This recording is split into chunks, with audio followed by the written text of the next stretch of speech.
Hi, I'm Shannon from For Ambition, and we've gotten a lot of responses saying you want a video of like the whole process from start to finish. You know, how we start with the file, like the raw files, and then go to print. Today we're going to show you how to do the whole process from start to finish.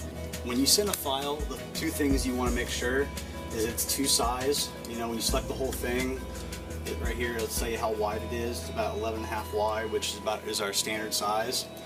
The other two things is when you click on the red, you know, like the two colors, there's your color right there. You want to make sure it's in spot. You can do that by double clicking on that swatch, and usually it's on process color like that, but you want to make sure it's on spot color, and then do the same thing with the black. But I already made them spot, so you can also type in, you know, if you're a client, you know, a lot of people do white ink. They do magenta and then say white ink, so that's how you name that.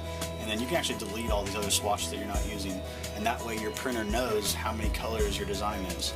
Everything is a size, everything's in spot color, so basically that's how you send your file. We save it as a PDF. Make sure all your fonts are in outlines. These are not fonts actually anymore. You know, we've created outlines that way.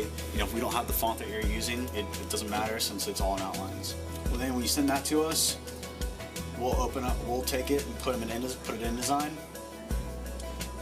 And then this is where we print out of. We print out of InDesign. This is the Epson 1400. This is waterproof film. There's actually a shiny side and then kind of a grippy side. You always print like the grippy side. You know, once you separate it out, then you'll have your two films. You know, there's your black, there's your red. So that's why you have your colors and spots, so it separates out. And once everything looks good, you know, check it out, and then we can go over to exposing the screens then. Alright, so we're going to expose our screens. I don't like to have all this excess, so I usually cut them down. You can gang up your designs on the sheet, that way you don't have all this extra wasted film. Okay, there's our two films. I always start off with like usually the bigger part of the design, which is the main design. So I'm going to start off with making that first. So I'm going to grab our screen. Since it's black ink, I'm probably going to do a higher mesh screen, probably like 200, so I'm going to go here at the 200 screen. Alright, 200 screen. We have all our screens labeled. So this is your film side, this is your squeegee side. This is like the side you print on. So you always want to start on this side. And so you take your film, it's right reading, but you want to flip it, because when you look at it through, then it's going to be right reading. Take a T-square, line it up. Get it roughly centered. And since it's a two-color, you want to make sure both films are the same, so we're going to measure it. It's about 4 3/4 from the top. So I'm just going to write that down. And then take invisible tape. Tape it down. So that way your film's on there, and you know when you print, it's going to be printing like this. So, and then you put it into your exposure unit. Put this rope here, allows more air to suction down with the vacuum. But you always want to make sure that you know, your screen's this way, with the squeegee side up. Lock it down. We're using a workhorse Lutron, and we're going to expose it for about 3 minutes, 50 seconds. All right, well, I'll expose about a minute left, so I'm going to grab the other screw for that one so I can swap them out.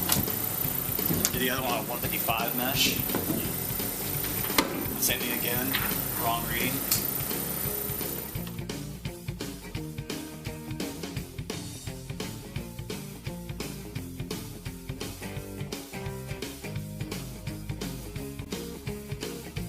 Once it beeps, I'm going to turn the whole unit off. Open it up. I'm going to go ahead and throw my next one in. Same thing. The good thing about these, when we turn it back on, give it a second, and then you just hit up and it goes back to the same time you left off at. Go ahead and peel your film off. Take your wash out move.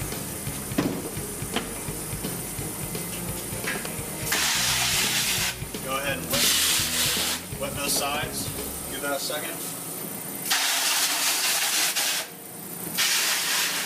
You always want to wash off from this side, because this side was that side that exposed, so this is going to be like the more exposed side. It's going to be harder, it's not going to like completely wash off. If you look, you can even see all the emulsion coming out.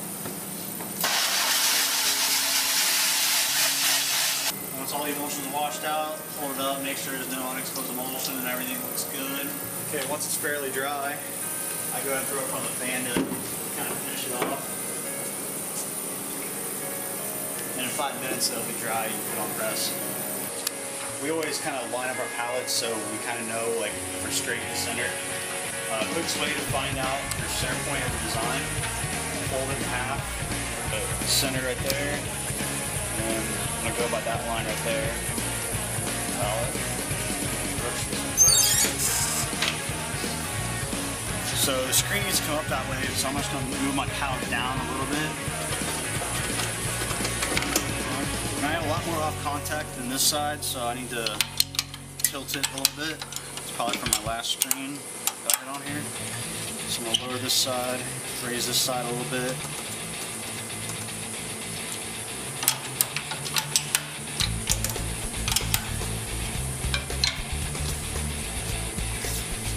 Full design needs to come, you usually get to readjust.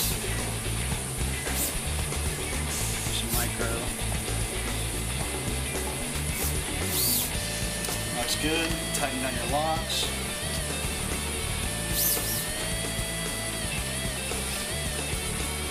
Contact a little bit.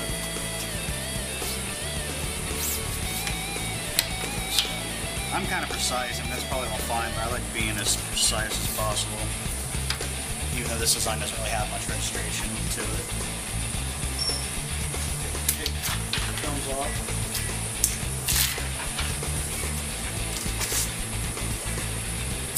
Also, when you set up, you want to make sure you have your flash on. I have it on already. So we will be flashing this between each color.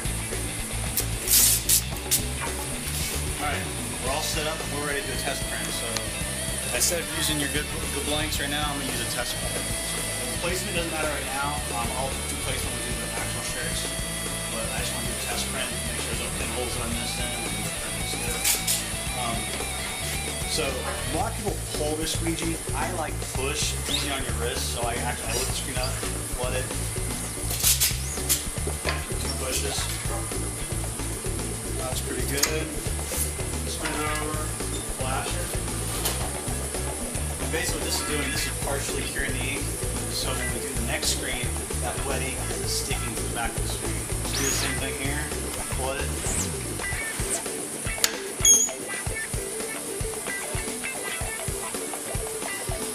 And that is how you screen print a 2-color design. If you have any questions, just let us know.